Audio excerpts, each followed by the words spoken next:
That crazy hinge. It can be a tablet if you want it to be. Not exactly something that you probably use as a tablet because it's a 13.3-inch display. You do have the keyboard on the back here, so it does make it a little bit strange. But this guy is super powerful. It's got the latest generation Intel Haswell processors. This one is actually an i7, so this thing screams 8 gigabytes of RAM in this model.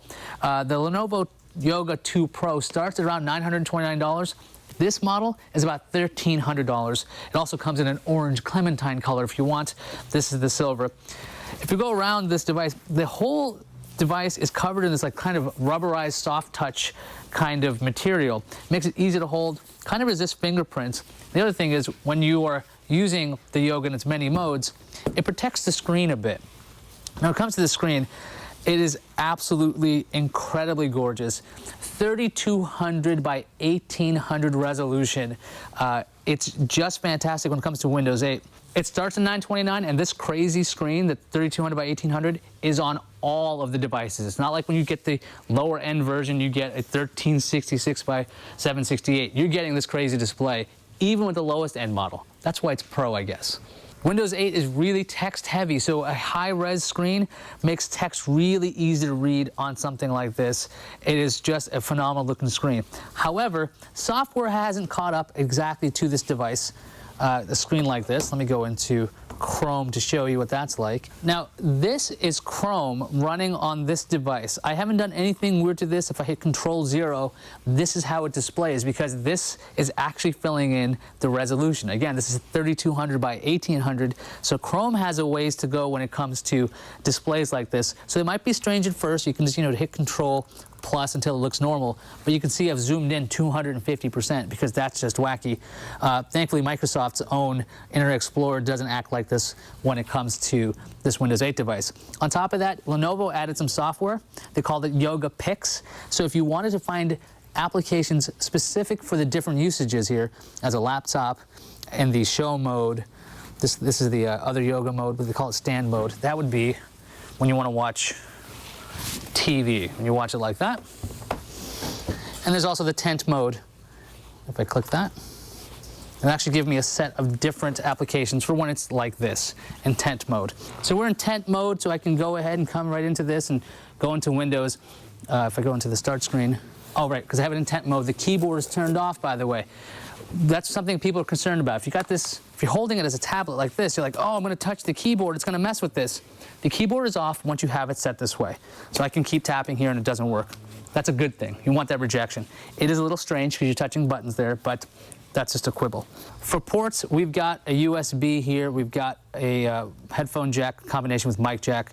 We've got a volume rocker, and we have this switch which will turn off auto rotate. So you can accidentally hit this. It's not recessed, so you can easily hit it. Also, they have the unusual selection of putting the power button over here. You can see it actually glowing, letting you know that this is where the power is. Lenovo says it's recessed so you don't accidentally turn it on in your bag. Other side, you got that power port, we've got a USB 3, HDMI, and a full SD card slot. And there's really not a whole lot else to it because it is an Ultrabook. You can see this thing is really responsive. Considering this is using Intel integrated graphics to push this kind of resolution, it's surprisingly fast, very snappy. Performance-wise, just terrific. Obviously, it's getting a ton of fingerprints. The Lenovo Yoga 2 Pro also supports up to 10 points of multi-touch. So if you want to get lots of hands on there, you could. This laptop packs a 4-cell battery. It would have been nicer to have a larger battery in here to get some better battery life. On to the pros and cons. When it comes to the pros of this device, it is absolutely gorgeous. It's so thin, so light. It's under 3 pounds. That display is just beautiful. If you look at other displays after it, your eyes will be ruined. I'm not kidding, because this is fantastic. Great reproduction right there. You've also got a crazy fast processor in here because it's the latest Intel processor.